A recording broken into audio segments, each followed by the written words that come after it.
welcome to day number 2 of DOLCE VITA MERCATO. I am Leila Levy, and I want to take you on a virtual tour of Amalfi Coast. So I don't know if you had a chance to visit the Sicily tour yesterday, but I certainly hope that for those of you who watched it, you've enjoyed it and you put Sicily on your bucket list. But I guess Amalfi Coast, a lot of you are familiar with it. You may already have traveled several times, or you may have it on your bucket list. So let's go on a virtual tour of Italy. I am so happy to be sharing about Amalfi Coast with you in this presentation. So just a little bit of, an interesting quote for you guys. So no matter where you're in life, it's important to never lose your sense of wonder. Stay curious about what's out there and don't be afraid to find out. The world is waiting to be seen by you.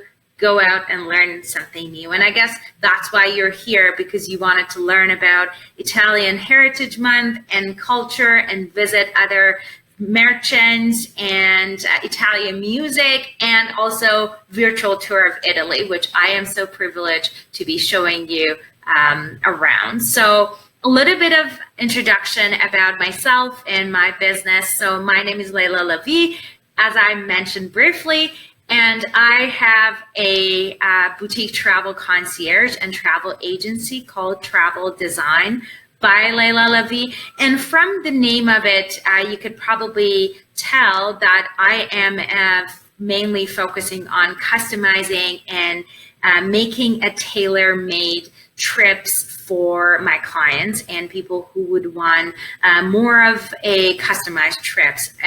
Obviously, I can take care of a lot of package products as well as, cruise tours, or even combining them. But again, my passion is building itineraries and detailed itineraries and experiences and taking care of all the details for travel lovers.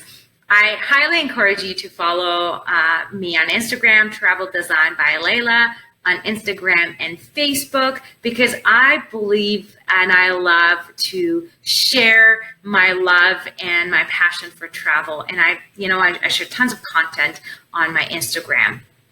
But let's go to Amalfi Coast. So I'm sure a lot of you have heard about Amalfi Coast, or you have traveled several times, or it's on your bucket list. But just a brief list of why you wanted to go to the Amalfi Coast. Obviously, it has stunning coastlines and unique beaches. And the reason I say unique beaches, because a lot of beaches in Amalfi Coast is not something that you could simply walk, because we're going to talk about some of those points, but Amalfi Coast is, the majority of them are in like hills and rocks and cliffs, and so there is literally no beach out there, or in some parts the beaches are not really accessible by just walking or by foot, and you have to take a boat trip, and that's why it makes it more unique and interesting. There are beautiful and stunning hotels and accommodations that I love to stay in those. And I, again, encourage you to maybe, even if you're going on a budget, try maybe splurge on one night, a gorgeous view, get a nice room with a view of the water and the cliffs. But again, it can come very pricey. If you're an active traveler, that means that you love hikes. You could certainly do that, and we briefly talk about that as part of this presentation. Boat tours is something that you could do. So apart from driving from different cities or in the Amalfi Coast, you could also hop on a boat. So the concept of the water taxi, or taking a boat and do like boat hopping, kind of like to different cities, is something that is very popular.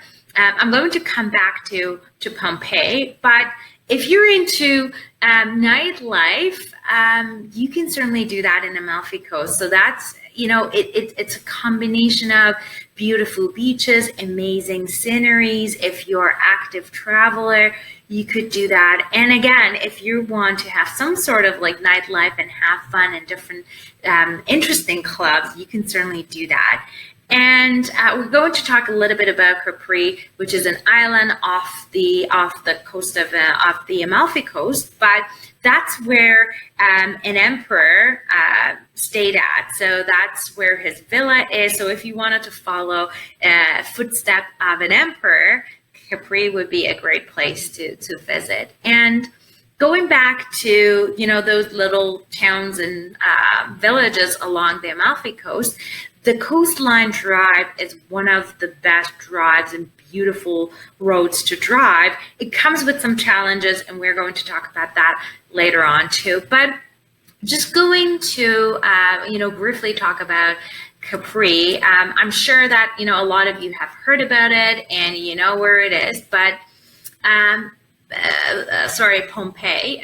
So Pompeii is a vast archaeological site in closer to Sorrento, just north of Sorrento, and in the Bay of Naples. So it's super close to Naples, or in Naples area.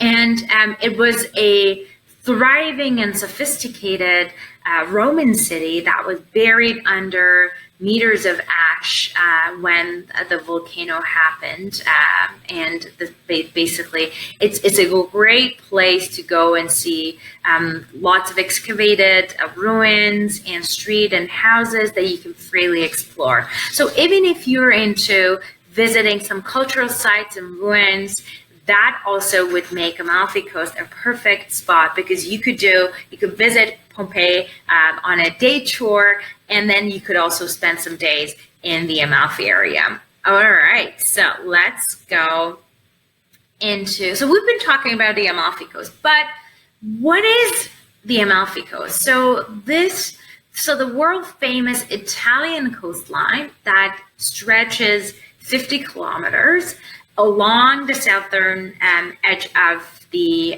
Sorrentine Peninsula. And this is arguably the most picturesque, beautiful coastline in the world, at least one of them for sure. Lots of cliffs, crystal water. I have been several times to the Amalfi Coast, and I can't wait to go back. And it is so stunning and so beautiful.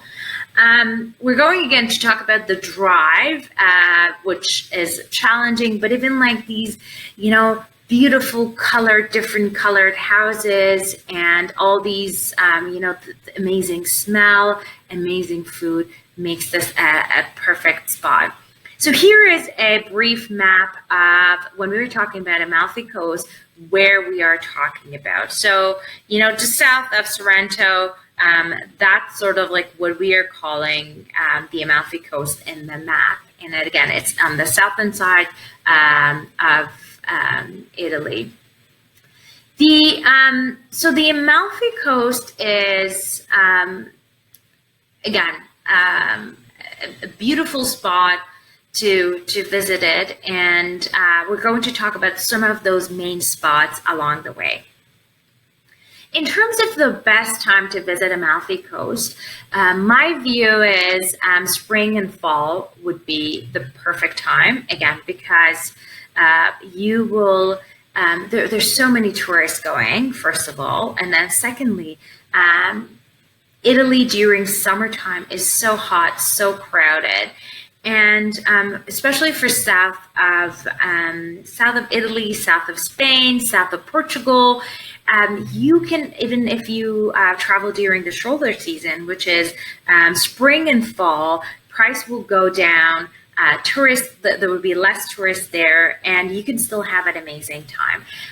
So I would say, April, May, are a great time, and even if you're into hiking and more active kind of sightseeing, that makes it a great time. So during springtime, especially, the water is a little bit cold for swimming. But if you wanted to, do swim and have fun, September to October would be a good time. So I would say, spring or fall would be a great time. Depends on if you wanted to swim. Go during September and October, and then the water is warmer that time. And during the winter time, you could also visit, but a lot of restaurants, a lot of businesses are closed because again, they get the majority of the tourists and people coming in during the after the winter months. But again, it's certainly a great time to also visit. Going into the beautiful town of Sorrento, which again, it's accessible by train if you're going from Naples or from Rome. It's somewhere that you can easily get to, and it's a great place for some regional sightseeing, and also it makes it a great spot to stay and stroll over on day trips to different parts of the Amalfi Coast. And it's just, as I briefly mentioned about, Naples and Pompeii is just 1 hour south of Naples. So that again makes it a great spot to stay in Sorrento. And if you wanted to go on a day trip to Naples and Pompeii, you could do that. People of Sorrento have created Sorrento in a safe and great place for tourists. So it's relaxing, and it's a great city to stay. And again, during the summertime, it's so much busy, and lots of tourists are going there. And Sorrento goes back to the ancient Greek times, and I think that's why one of the things that makes it unique is it's very historical. Walking just in some parts of Sorrento, you will feel that you're going back in time. A little bit of more inside of Sorrento and what you can see. So this is sort of like the heart of Sorrento. It's lots of people are like walking by, and even like local people walking into those pedestrian streets in Sorrento. And compared to the rest of them, some parts of Amalfi Coast, this is an interesting city to visit. Lots of local bottles of limoncello, which we're going to talk about it, or some lace work and some ceramic lemon magnets that you could take with you as a souvenir. You could do a lot of those, like shopping along the way as you're walking in the city center of Sorrento.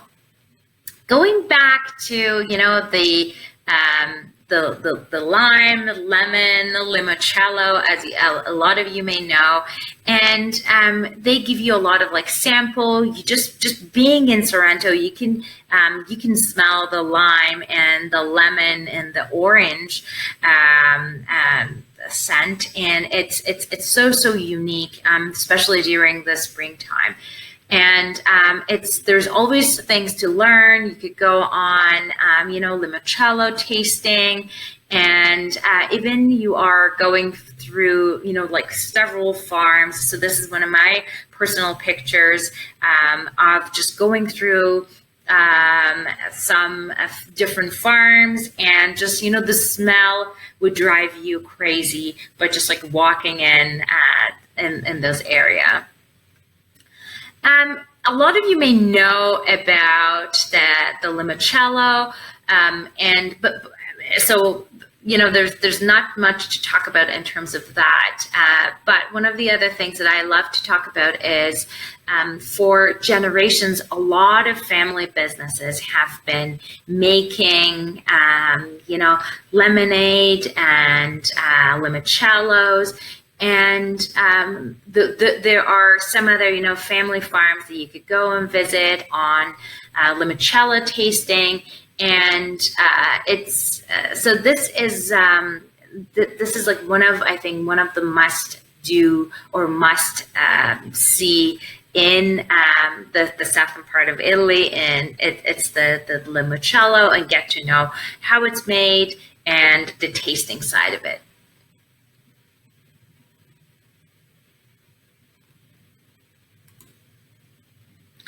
Another favorite spot that I wanted to share here is, so this is, again, one of the best restaurants in Sorrento, and it's filled with lemon trees. So you're sitting in a patio, you could smell all these lemon trees, and this makes it a fantastic place. And obviously the food is amazing.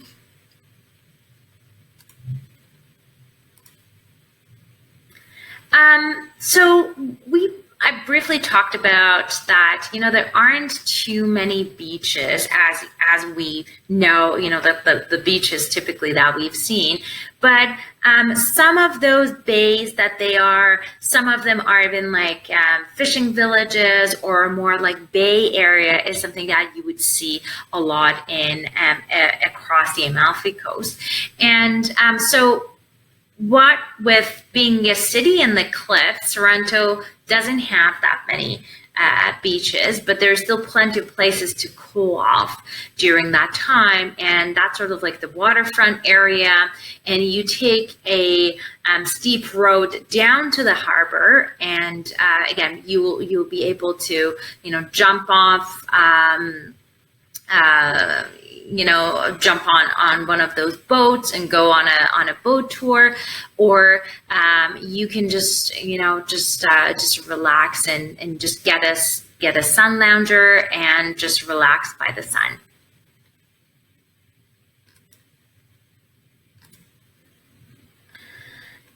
At the beginning, I did mention that the road and this drive is one of the most famous scenic drive in the world, and it connects main towns and villages along the coast.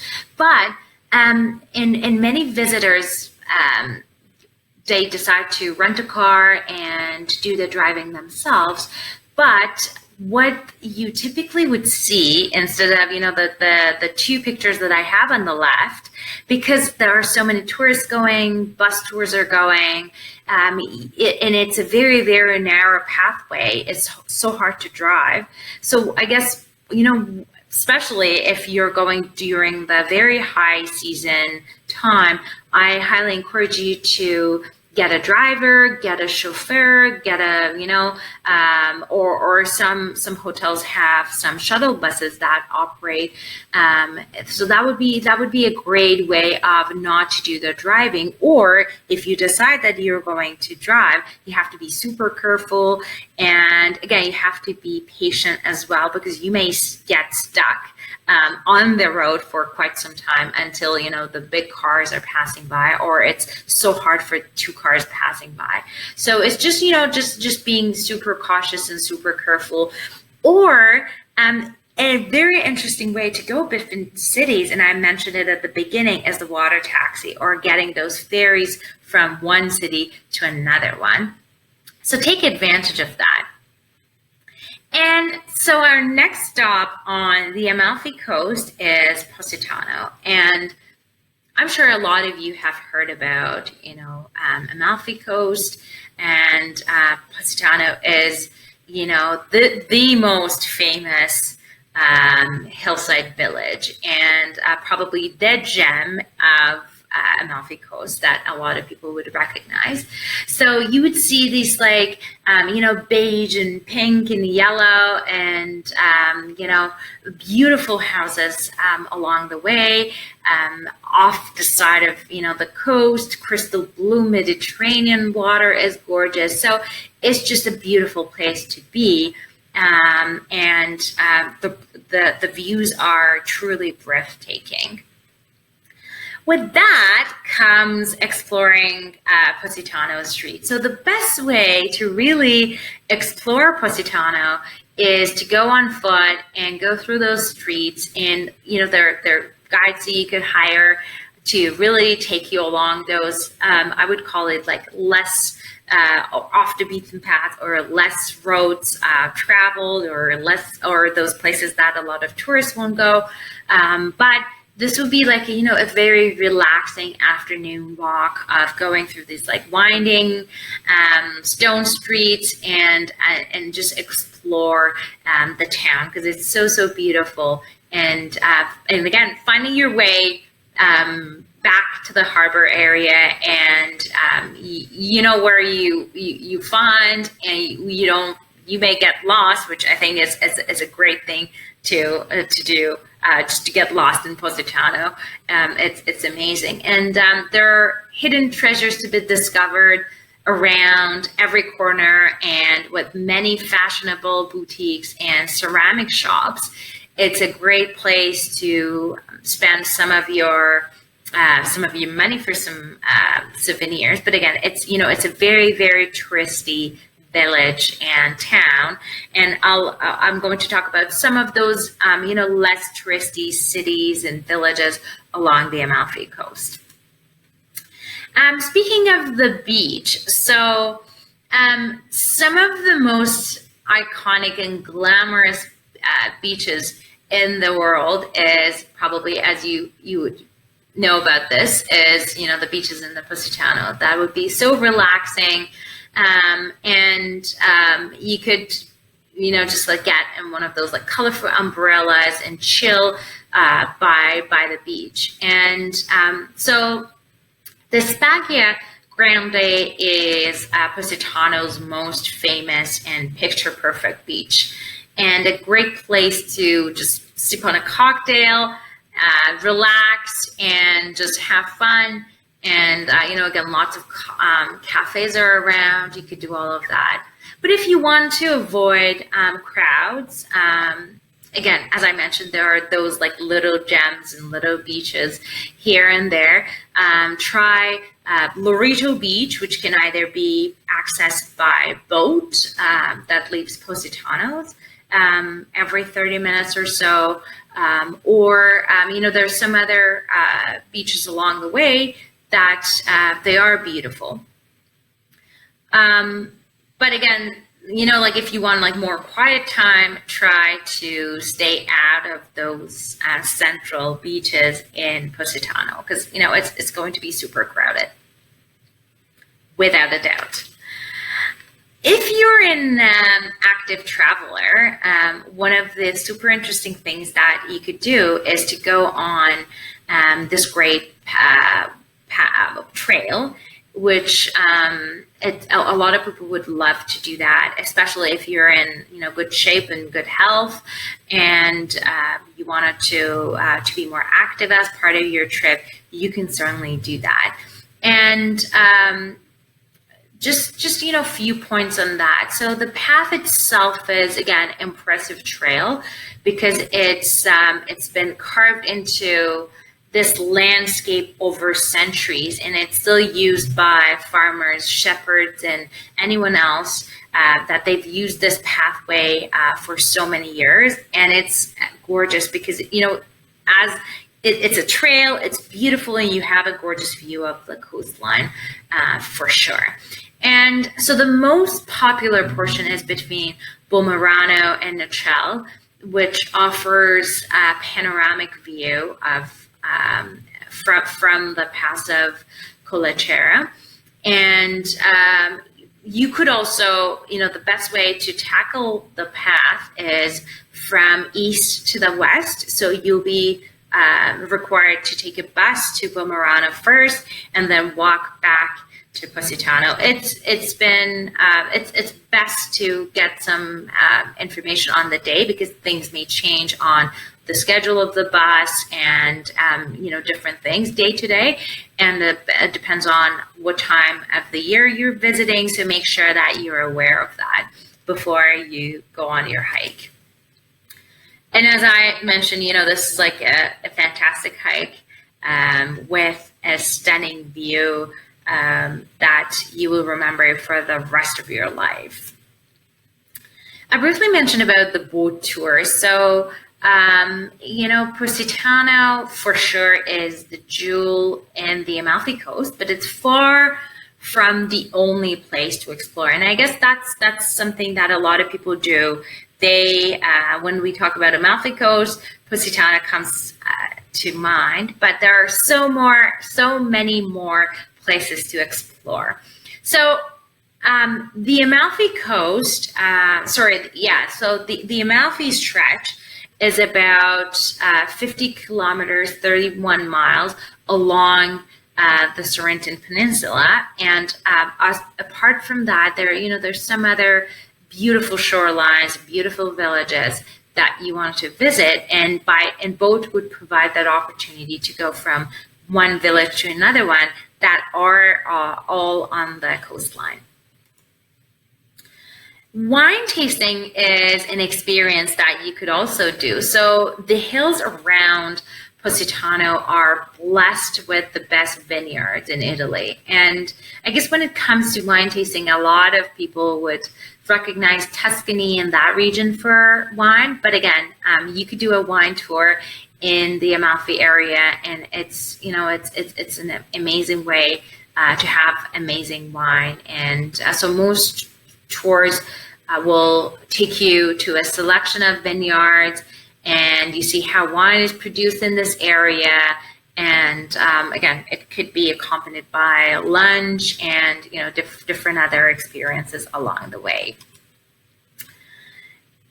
I briefly mentioned that at the beginning that if you're into nightclubs and you're looking for having fun also, that is something that you could also do. So Positano isn't known for its party nightlife, but music is but again, music on the rock is well worth a visit. So this is the only club in the small village. It is one of the best in the region, and not just because of the amazing location, but it's because it's in a cave carved, and it's a very unique place to go, and it attracts a lot of top DJs in the region, mix of music. So it's just a fun way of exploring. Other activities that you could do could be skydiving. So Amalfi Coast is broad to some extent, and you could have some skydiving, and you could do some paragliding. And with that comes our next stop, which is Priano, which is between Positano and Amalfi.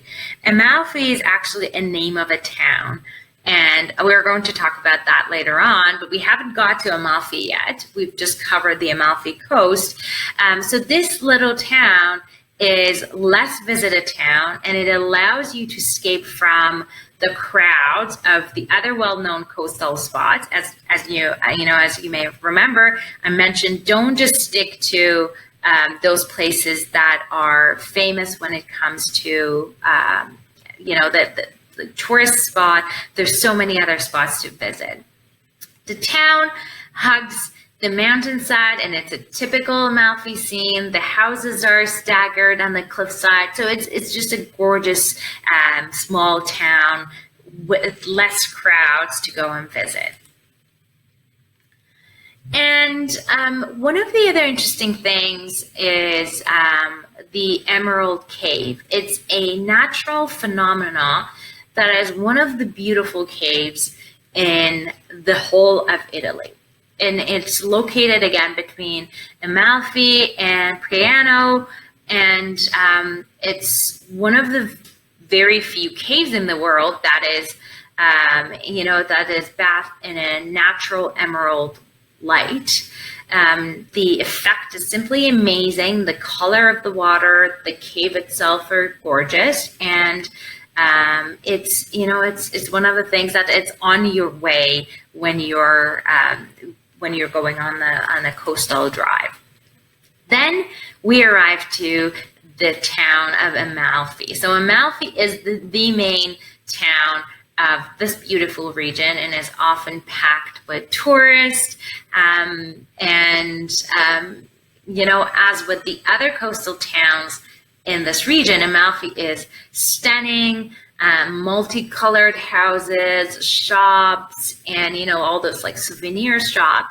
And Amalfi is actually larger than most settlements here, and because of and one reason for that, it has its own cathedral. So this cathedral is a major attraction, and Piazza del Duomo is one of the main places to visit in Amalfi. The next little town is Ravello. If you want the best view of the Amalfi Coast, then this is the spot.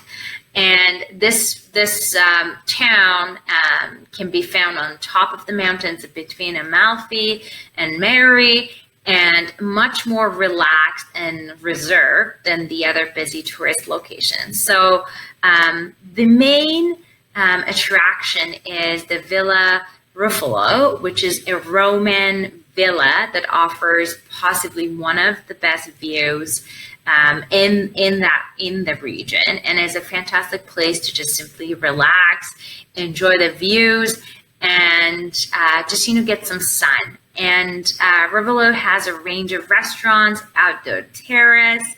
It's lots of also accommodation options in this little town too. So this is the Terrace of Infinity. It's a 15. So if you take a 15-minute walk to the edge of the town, you'll get to Villa Chambroni. And the villa is a private hotel, but it is, grounds are open to the public.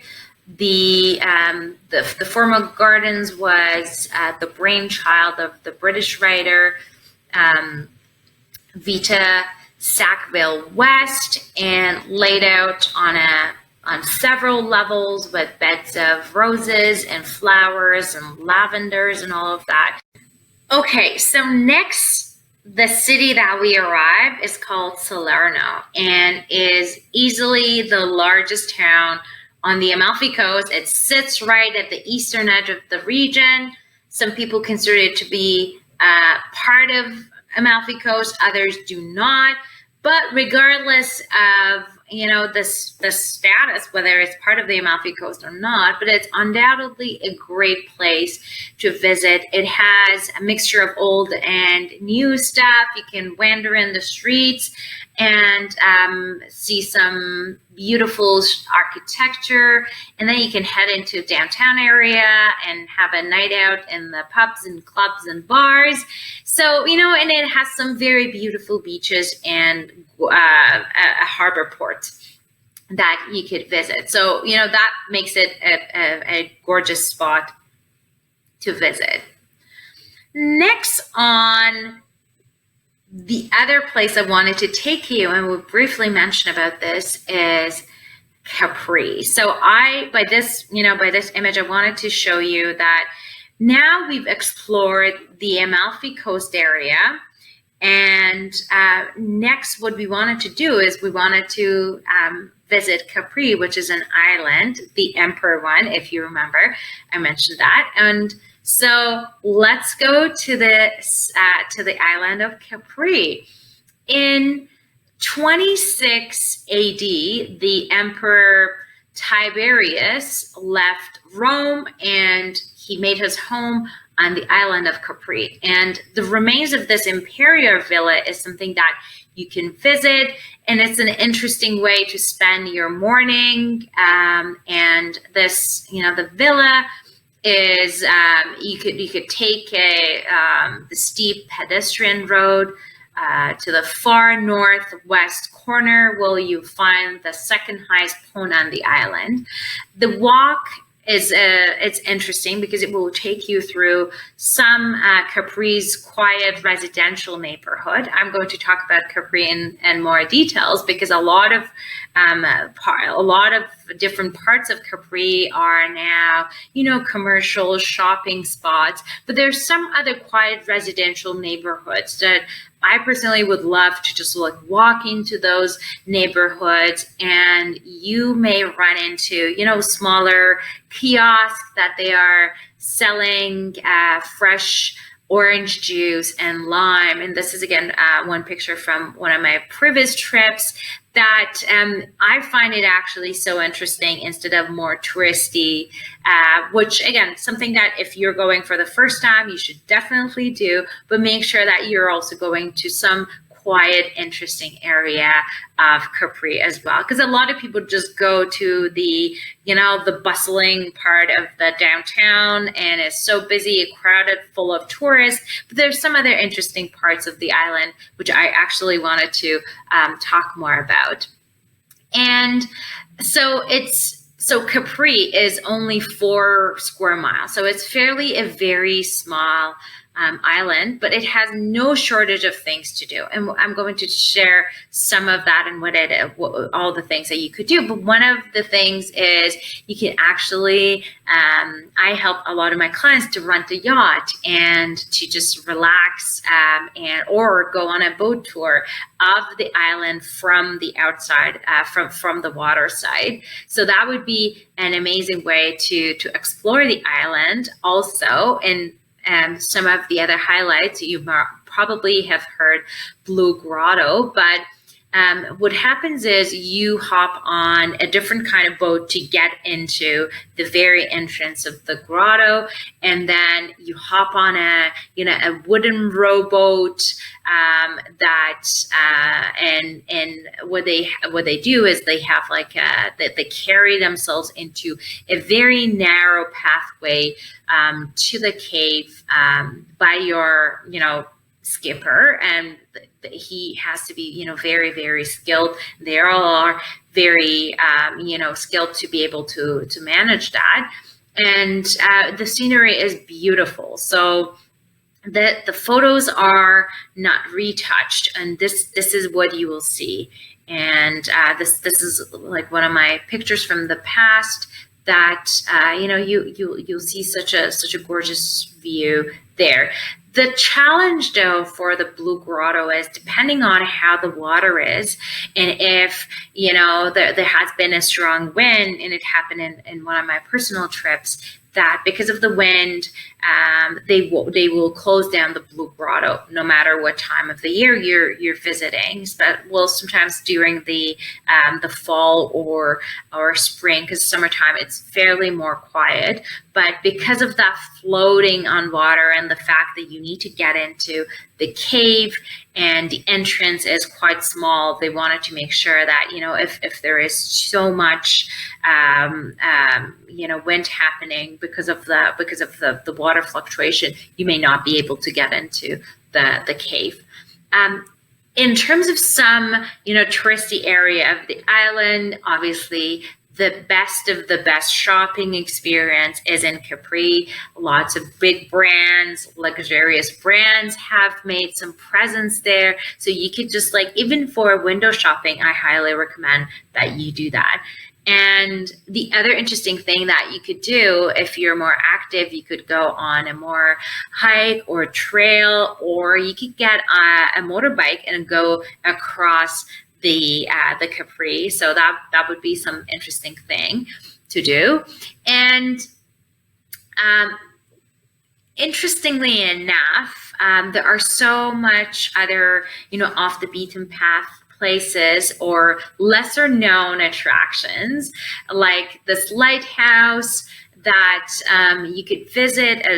So if you go hop on a motorbike, it's a great spot that you could visit, as well as some again off the beaten beaches. If you're looking for a relaxing beach day, check out the clubs near Marina Grande or Marina Piccola.